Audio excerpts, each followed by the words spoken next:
Boa noite, pessoal.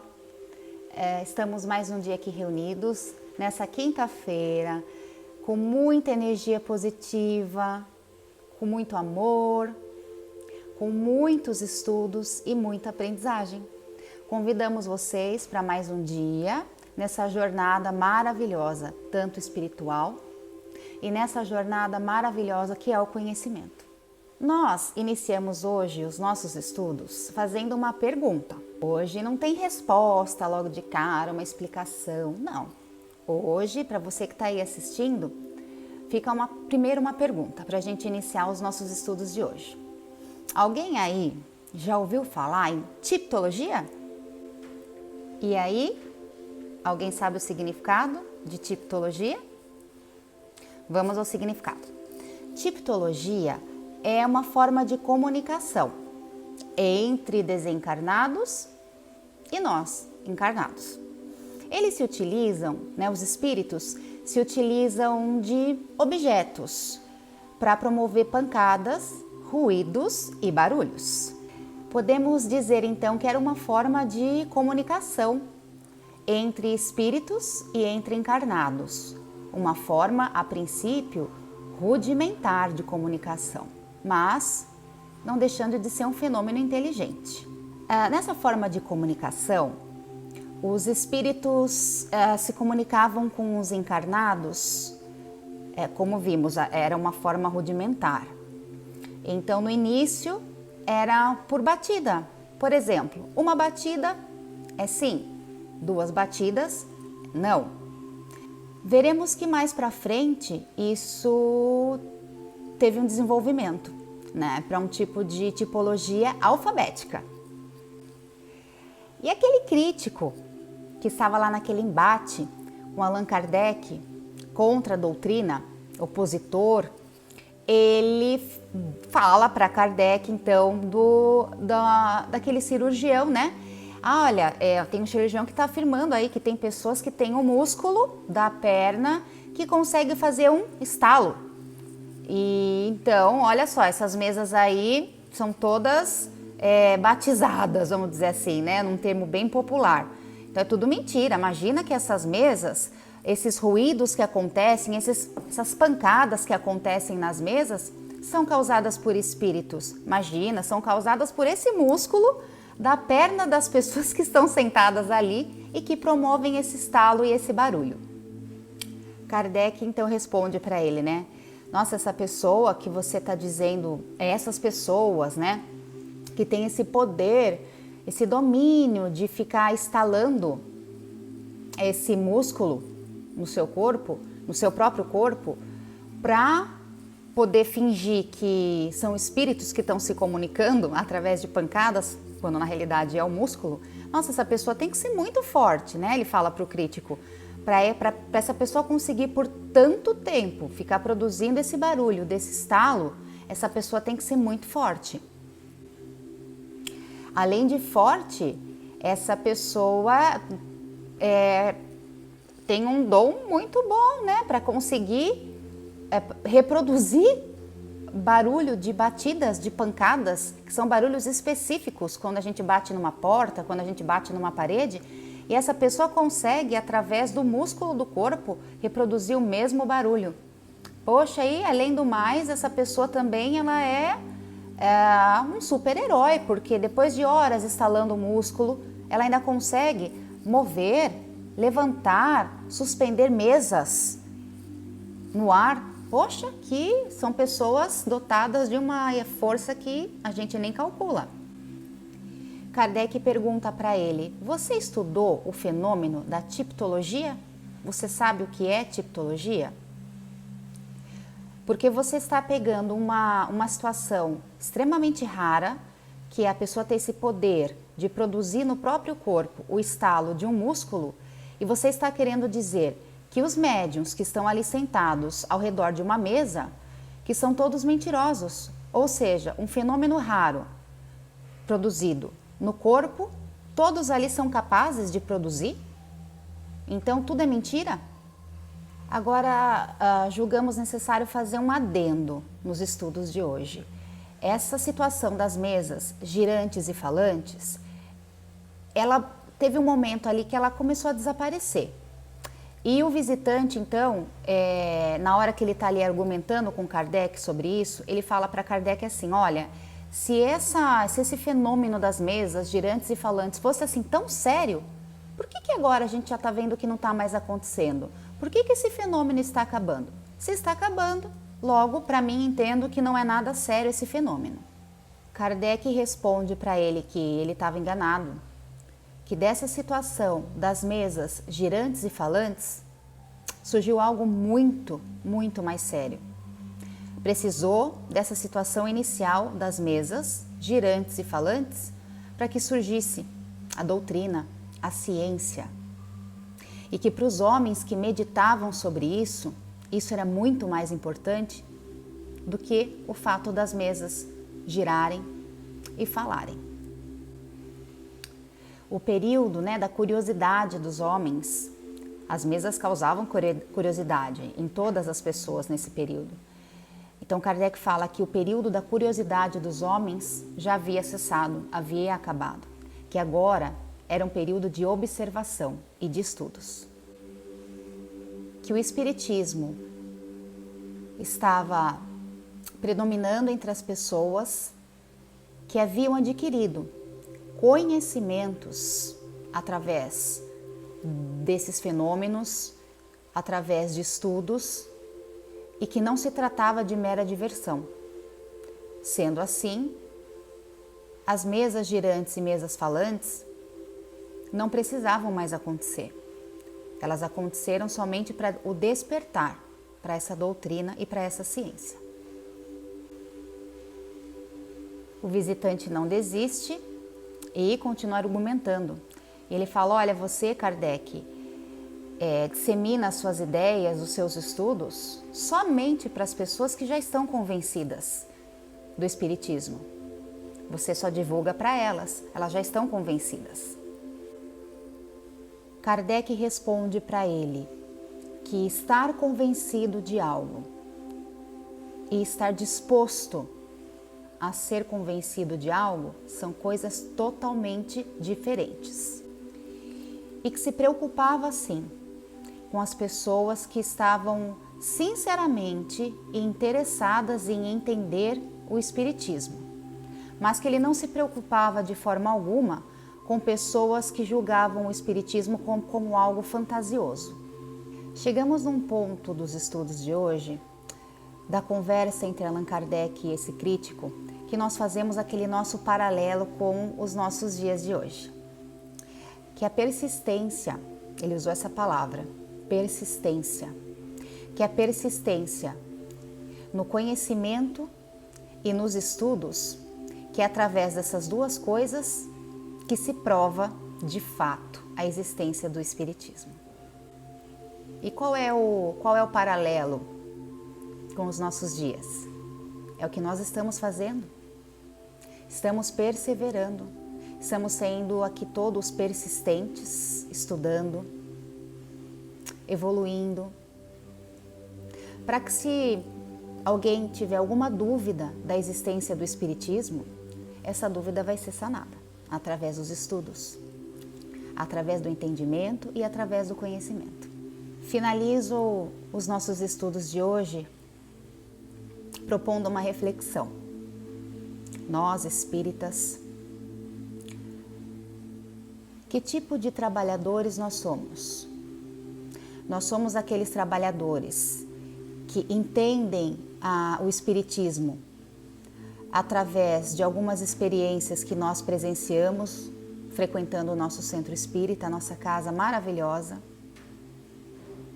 Ou nós somos os trabalhadores que entendemos o Espiritismo, que entendemos a sua existência, porque nós estamos estudando, nos aprofundando para entender com profundidade, com seriedade, o que é o Espiritismo. Qual dos dois nós somos? Em que patamar nós estamos? Aonde nós queremos chegar? No entendimento do que é o Espiritismo. Um beijo para todos. Vamos ficar com uma mensagem. Não nos iludamos com respeito às nossas tarefas. Somos todos chamados pela bênção do Cristo a fazer luz no mundo das consciências, a começar de nós mesmos, dissipando as trevas do materialismo ao clarão da verdade. Não pelo espírito da força, mas pela força do espírito, a expressar-se em serviço, fraternidade, entendimento e educação. Emmanuel. Agradecendo a todos por mais uma noite, o nosso curso, e que estejamos juntos na próxima quinta-feira. Fiquem com Deus, Deus abençoe a todos.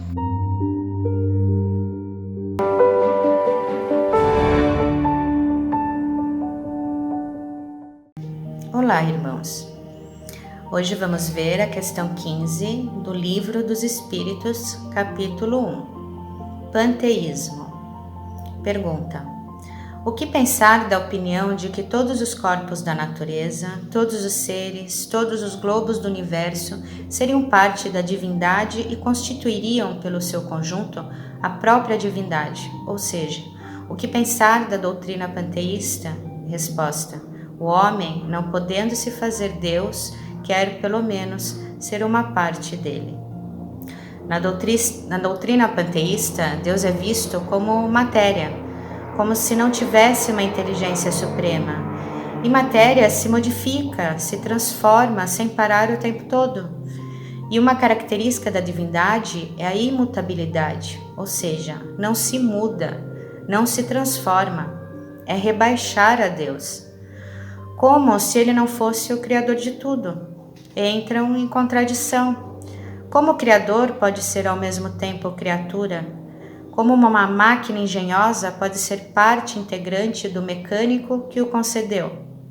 Sendo assim, o homem, não podendo ser Deus, quer ao menos ser uma parte dele.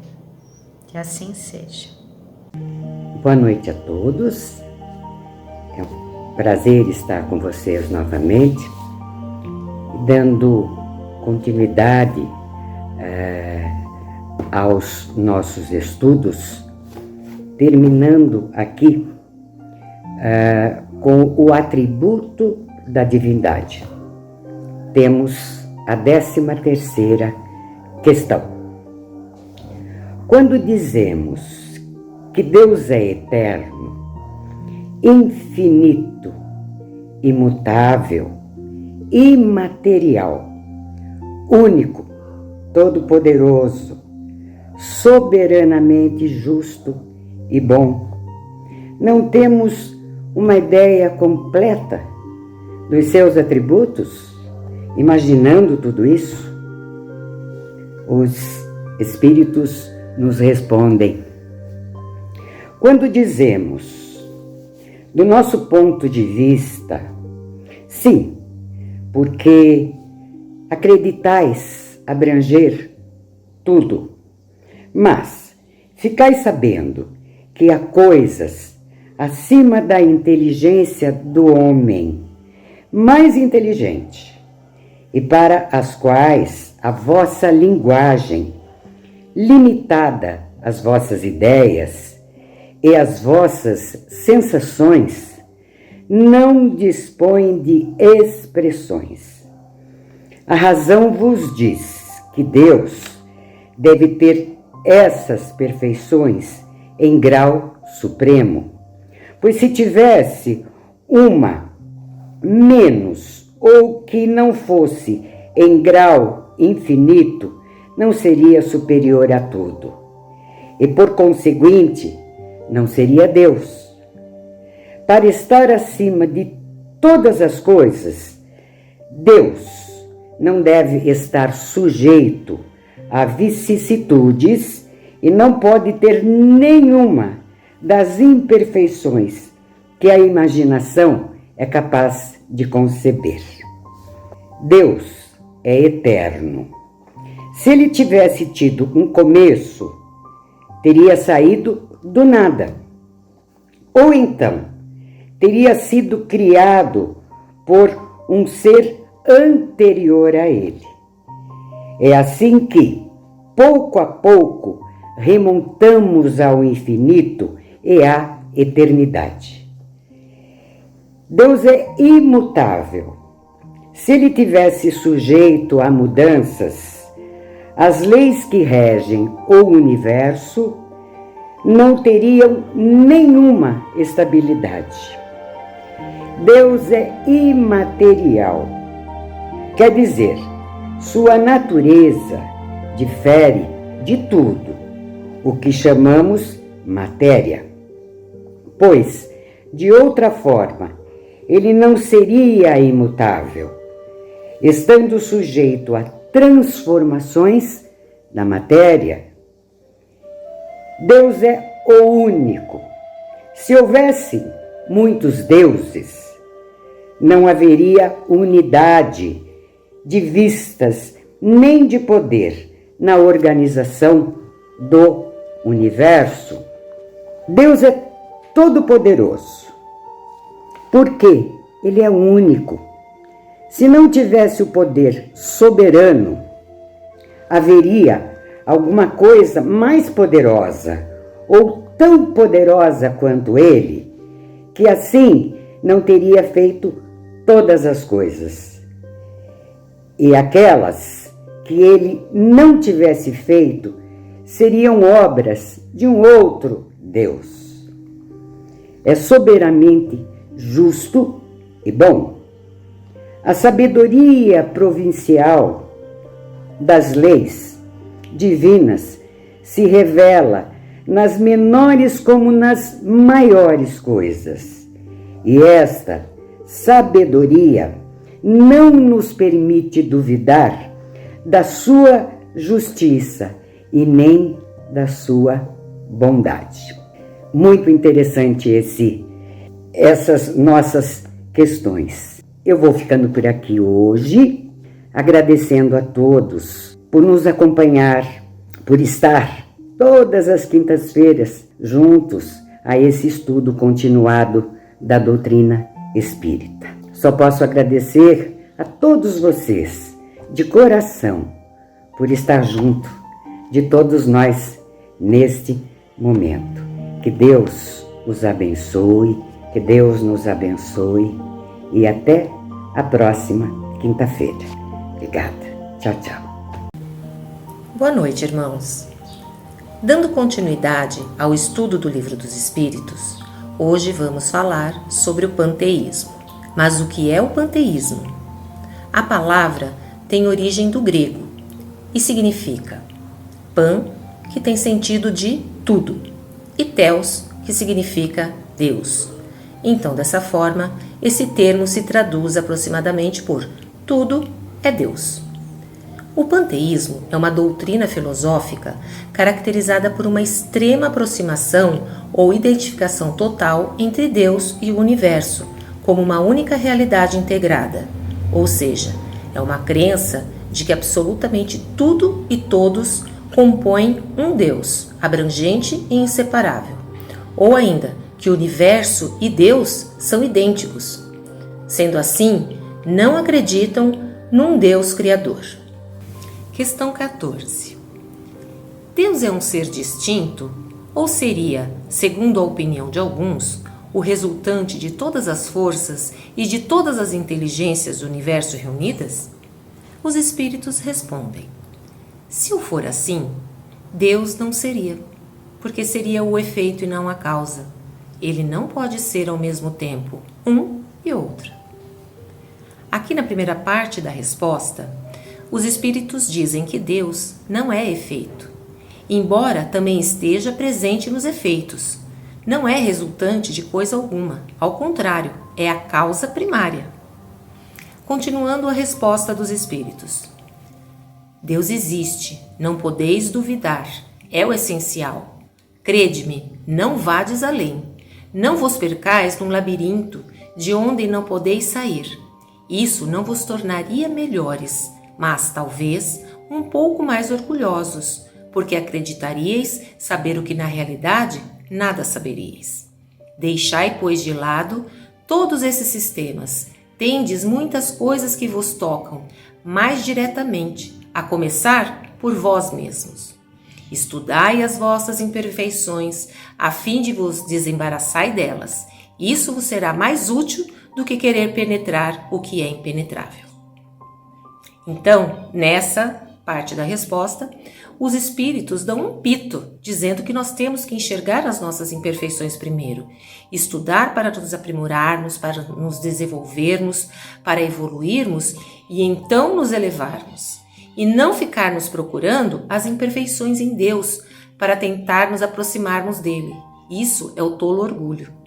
Ao contrário, nós temos que buscar a perfeição dele, e para que isso aconteça, nós temos que reconhecer as nossas falhas, as nossas dificuldades, as nossas imperfeições e tentar melhorarmos fazendo a reforma íntima. E aí sim, degrau a degrau, conseguiremos evoluir e chegar até ele. Obrigada, irmãos, e até a próxima semana. Neste momento, convido a todos a estender o convite para amigos, familiares, aos irmãos que precisamos aprender a amar nesta vida, que também possam se unir ao estudo continuado da doutrina espírita.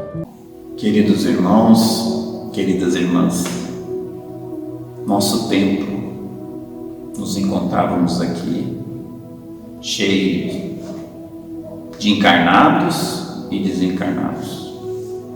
E o momento que estamos passando por essa pandemia, mas estamos aqui resolvendo com o site do Centro Espírita Emmanuel virtual para termos a nossa proximidade.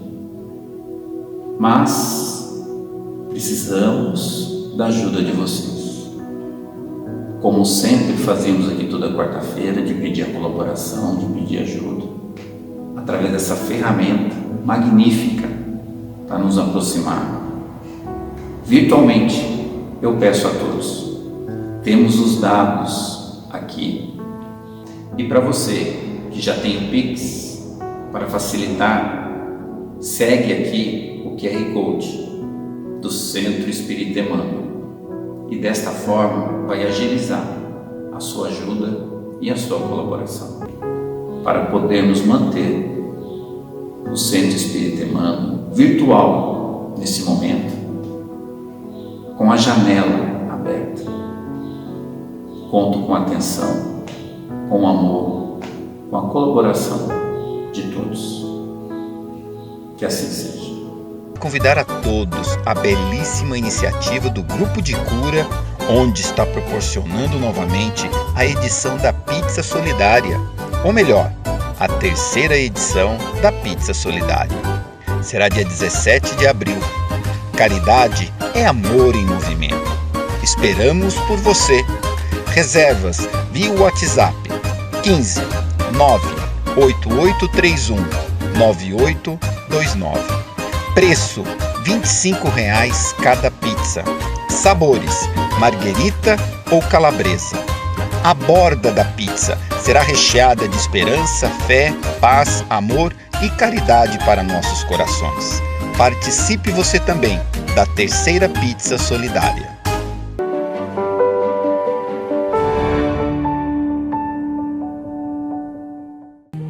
Livro dos Médios, segunda parte, das Manifestações Espíritas. Capítulo 1. Ação dos Espíritos sobre a matéria. A alma, após a morte, pode manifestar-se aos vivos? Como ela poderia demonstrar-nos a sua presença? A crença na manifestação dos espíritos é encontrada em toda parte, em todas as épocas, inclusive nos livros sagrados. Como já dissemos antes, as manifestações dos espíritos nada têm de sobrenatural. O espírito não é uma abstração, é um ser definido, limitado e circunscrito. O espírito encarnado é a alma do corpo. Quando o espírito deixa o corpo pela morte, conserva a forma humana. É assim que é visto pelos médios videntes. No primeiro momento que deixa o corpo, os espíritos se sentem confusos. Muitos não compreendem o que aconteceu e continuam tendo a ilusão de que estão vivos. Daí a grande importância do acolhimento feito pelas equipes socorristas do plano espiritual. O ser humano é formado por 3 componentes básicos: o espírito, o corpo e o perispírito. A alma ou espírito é o princípio inteligente, em que se encontra o senso moral e o intelectual. O corpo é o invólucro material e grosseiro. O perispírito é o invólucro fluídico, semimaterial, que serve de ligação entre a alma e o corpo. A morte é a desagregação do corpo, que a alma abandona. O perispírito desprende-se do corpo e se mantém ligado ao espírito. O perispírito é o intermediário de todas as sensações que o espírito percebe. É através dele que o espírito age sobre os órgãos do corpo. A alma jamais se separa do seu perispírito. O espírito, em qualquer grau de evolução, está sempre revestido pelo perispírito, cuja natureza se eteriza à medida que ele se purifica e se eleva na hierarquia. Dando continuidade ao estudo no tema a ação dos espíritos sobre a matéria, a questão do perispírito e da alma, apresentaremos algumas informações primordiais sobre o tema do capítulo, editado por Kardec no livro A Gênese. Vamos pesquisar lá. Lá ele explica que o perispírito é o traço de uma união entre a vida corpórea e a vida espiritual e que, por seu intermédio, se operam no fenômenos especiais, os quais se fundamentam nas propriedades do perispírito.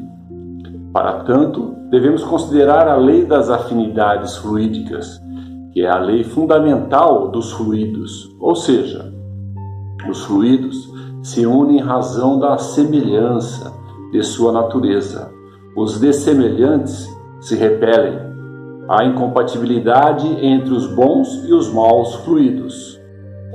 Vamos então às propriedades do perispírito. 1. A assimilação.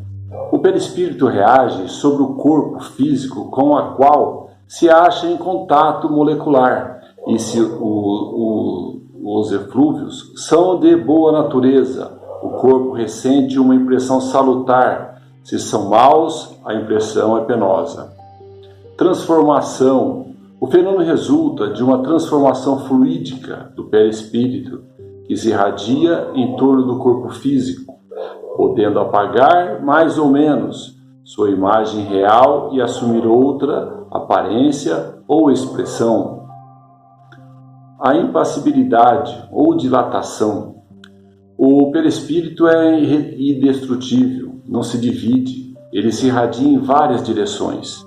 Através dessa propriedade ocorrem os fenômenos conhecidos como fenômenos de emancipação da alma, que são um exemplo, calapsia, letargia, sono, sonhos, sonambulismo, êxtase. Aí temos os desdobramentos, com os fenômenos anímicos, e os mediúnicos, que possibilitam a comunicação dos desencarnados. Aí temos a condensação. A condensação pode ser tal que o perispírito adquira as propriedades de um corpo sólido e tangível, conservando a sua natureza e a possibilidade de retornar instantaneamente ao seu estado etéreo e invisível. Temos a transmissão. O perispírito se irradia através do corpo físico e, em momentos de sobreexcitação, de aflição, preocupação, atividade febril, o espírito retrai de tal forma que produz a insensibilidade do corpo físico. Nesse caso, ele deixa momentaneamente de transmitir as sensações do corpo ao espírito. Temos a penetrabilidade. Esta propriedade é inerente à natureza etérea do perispírito. Nenhuma espécie de matéria lhe serve de obstáculo. A sensibilidade, a ação magnética ou propriedade reparadora. Essa é interessante. Pode ser acionado pela vontade de encarnados ou desencarnados e proporcionar reparações nas suas próprias moléculas, a fim de substituir uma molécula em mau estado por uma molécula sã, conforme explica Kardec.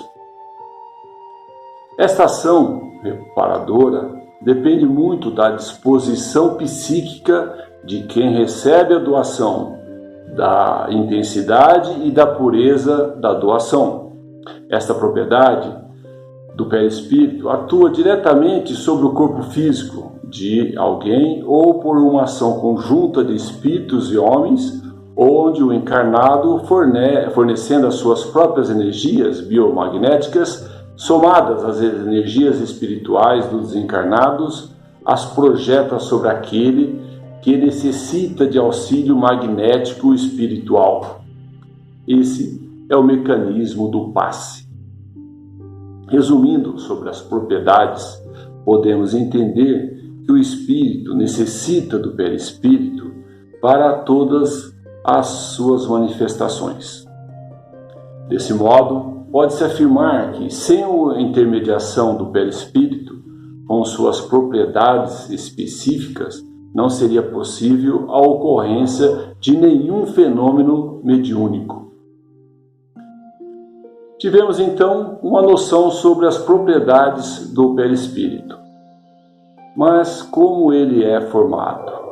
É formado da atmosfera fluídica, onde os espíritos extraem todos os materiais para formar o seu perispírito. E para fechar, temos alguns resultados sobre o tema, a ação dos espíritos sobre a matéria e o perispírito. O envoltório perispíritico de um espírito se modifica com o progresso moral que este realiza em cada encarnação, embora ele encarne no mesmo meio.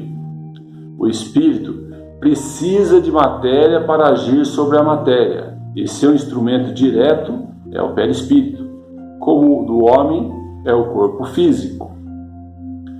O perispírito constitui-se de matéria sutil, flexível e expansível, isto é, sem rigidez e tenacidade da matéria do corpo físico. Kardec afirma que o conhecimento do perispírito é a chave de uma infinidade de problemas até agora inexplicáveis. Conclui ainda que o meio está sempre em relação com a natureza dos seres que tende nele viver.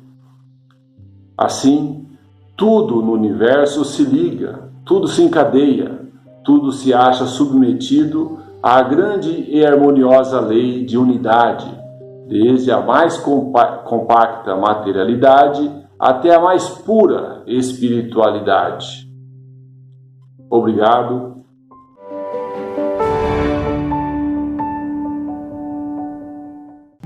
Sejam bem-vindos ao estudo da Célula Girassol sobre o Evangelho segundo o Espiritismo. Introdução, parte 10, resumo da doutrina de Sócrates e Platão. Da mesma maneira que conservamos as nossas marcas no corpo, como cicatrizes de algum machucado ou de atos cometidos durante a nossa vida, a alma também fica marcada com as mesmas cicatrizes. Quando a alma deixa o corpo, a pior coisa que pode acontecer ao homem é ir para o outro mundo com a alma carregada de crimes, que podem ser pela vida desregrada, pelos vícios ou pelas maldades cometidas. Por isso, devemos cuidar de nós mesmos, não de parecer, mas sim de sermos pessoas de bem. O ponto fundamental é de que a alma não depurada conserva as ideias, as tendências, o caráter e as paixões que teve na Terra. Podemos dizer que é inteiramente cristã a seguinte frase: mais vale receber do que cometer uma injustiça. O mesmo pensamento nos colocou Jesus Cristo usando a seguinte frase: se alguém vos bater em uma face, apresentai-lhe a outra. Parte 11. Das duas, uma. Ou tudo se acaba com a morte, ou ela é uma passagem da alma para outro lugar. Se tudo tem que se acabar com a morte, ela será como uma noite dormida sem sonhos, sem nenhuma consciência de nós mesmos. Mas, se a morte é apenas uma mudança de morada, que felicidade encontrarmos aqueles que já partiram. Segundo Sócrates, o maior prazer dele seria examinar de perto os habitantes desta outra morada e saber distinguir lá, como aqui na Terra, os que são dignos e os que não são. Segundo Sócrates, os que vivem aqui na Terra se encontram depois da morte e se reconhecem, de modo que a morte não é uma interrupção e nem uma extinção da vida, mas sim uma transformação. Se Sócrates e Platão tivessem conhecido Cristo 500 anos depois e agora o Espiritismo, eles não falariam de forma diferente. Isto não é uma surpresa, já que as grandes verdades são eternas e que os espíritos mais evoluídos como Sócrates e Platão as conhecem antes de virem aqui para a Terra. Bem como os outros filósofos daqueles tempos, que podem ter sido também escolhidos para passar os mesmos ensinamentos. E por que foram escolhidos? Talvez pelo fato de terem melhores condições de compreenderem as sublimes lições. E talvez agora eles façam parte do grupo dos espíritos encarregados de ensinar para o homem as mesmas verdades. 17. A virtude não pode ser ensinada, vem por dom de Deus aos que a possuem. É quase a doutrina cristã sobre a graça, mas, se a virtude é um dom de Deus, é um favor, e então pode perguntar-se por que não é concedida a todos. Por outro lado, se é um dom, carece de mérito para aqueles que a possuem. O Espiritismo é mais explícito, dizendo que aquele que possui a virtude a adquiriu por seus esforços, em existências sucessivas, desponjando-se pouco a pouco de suas imperfeições. A graça é a força que Deus faculta ao homem de boa vontade para expungir-se do mal e praticar o bem. 18. É a disposição natural em todos nós a de nos percebermos muito menos dos nossos defeitos do que dos de outrem. Diz o Evangelho: verdes a palha que está no olho do vosso próximo, e não verdes a trave que está no vosso. Capítulo 10, nos 9 e 10. 19. Se os médicos são mal sucedidos, tratando da maior parte das moléstias, é que tratam do corpo, sem tratarem da alma. Ora, não se achando todo em bom estado, impossível é que uma parte dele passe bem. O Espiritismo fornece a chave das relações existentes entre a alma e o corpo e prova que um reage incessantemente sobre o outro. Abre, assim, nova senda para a ciência. Como lhe mostrar a verdadeira causa de certas afecções, faculta-lhe os meios de as combater. Quando a ciência levar em conta a ação do elemento espiritual na economia, menos frequentes serão os seus maus êxitos. 20. Todos os homens a partir da infância muito mais fazem mal do que bem. Essa sentença de Sócrates fere a grave questão da predominância do mal na Terra, questão insolúvel sem o conhecimento da pluralidade dos mundos e da distinção do planeta terreno, habitado apenas por uma fração mínima da humanidade. Somente o Espiritismo resolve essa questão, que se encontra explanada aqui adiante nos capítulos 2, 3 e 5. 21. Ajuizado serás, não supondo que sabes o que ignora. Isso vai com vistas ao que criticam aquilo de que desconhecem até mesmo os primeiros termos. Platão completa esse pensamento de Sócrates dizendo: tentemos primeiro torná-los, se for possível, mais honestos nas palavras. Se não o forem, não nos preocupemos com eles e não procuremos senão a verdade. Cuidemos de instruir-nos, mas não nos injuriemos. É assim que devem proceder os espíritas com relação aos seus contraditores de boa ou má fé. Revivesse hoje Platão e acharia as coisas quase como no seu tempo, e poderia usar da mesma linguagem. Também Sócrates toparia criaturas que zombariam da sua crença nos espíritos e que o qualificariam de louco, assim como o seu discípulo Platão. Foi por haver professado esses princípios que Sócrates se viu ridiculizado, depois acusado de impiedade e condenado a beber cicuta. Tão certo é que, levantando contra si os interesses e os preconceitos que elas ferem, as grandes verdades novas não se podem firmar sem luta e sem fazer martírios.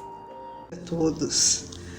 Hoje, dando continuidade ao estudo do Evangelho, vamos falar um resumo da doutrina de Sócrates e Platão, dos itens 12 ao 16, tá? Nesses itens, eles falam muito sobre o amor, né?